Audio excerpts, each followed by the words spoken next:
Magnifique. Ah ben, si vous êtes là, écoutez qu'est-ce qu'il dit le Tanya au début de son livre.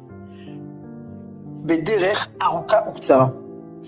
Nous donner des solutions d'une manière longue mais courte. C'est-à-dire quoi longue mais courte? Des choses qui ont l'air longues, difficiles, mais en fait c'est court. C'est comme ça que tu y arrives. Une fois, il y avait un jeune homme, Pinchas, un jeune start-upper, on appelle ça en français aujourd'hui. C'est quelqu'un qui a réussi à monter une boîte dans la rénovation. Il réussissait vachement. Et il raconte qu'un jour, on a parlé de lui même jusqu'à la mairie. Et ils lui ont proposé un super gros contrat. Le jour du rendez-vous, il a décidé de se mettre bien, il a mis son beau costume, etc. Le problème, c'est que c'était pendant la période du Homer où on ne se rase pas la barbe. Et lui, il voulait être présentable. Il ne savait pas quoi faire, finalement, il a rasé. Quand il arrive au rendez-vous, il explique, il montre, ils sont intéressés à lui et tout ça. Et le monsieur lui dit, mais attendez, vous êtes juif, vous?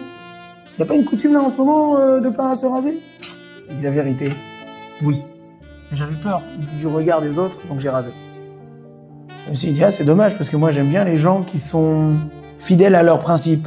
Quand il raconte cette histoire, il dit, si vous croyez que j'ai perdu, j'ai échoué, en fait j'ai gagné. J'ai gagné quoi? J'ai gagné un super enseignement. J'ai gagné d'apprendre comment je dois être fidèle à mes principes, à mes coutumes, à ma religion et à mon identité juive.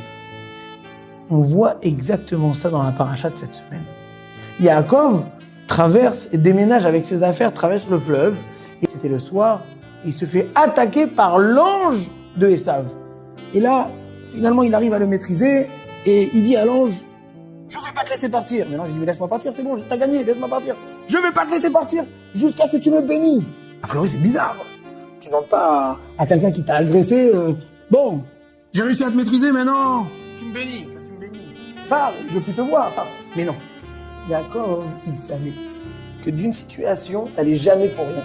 Si j'ai été blessé, si j'ai été confronté, je dois en sortir grandi. Je dois en sortir plus fort. C'est pour ça qu'il dit, je te laisserai partir que si tu me bénis. Et d'ailleurs, c'est de cette histoire qu'on ne s'appelle plus les enfants de Jacob, les enfants de Yaakov. On s'appelle les Bnei Israël, les enfants d'Israël. Et la terre de Eretz Israël, Eretz HaKodesh. Les amis, cette semaine, lundi soir, ça va être Yud-Tet Kislev. Le jour de la libération de Rabbi Shneor Zalman de Liadi. Le Baal HaTanya, celui qui a écrit le Tanya. Tout a commencé, vous savez de quand? D'un emprisonnement. Le Tanya nous apprend Yerida le Tzorech Aliyah.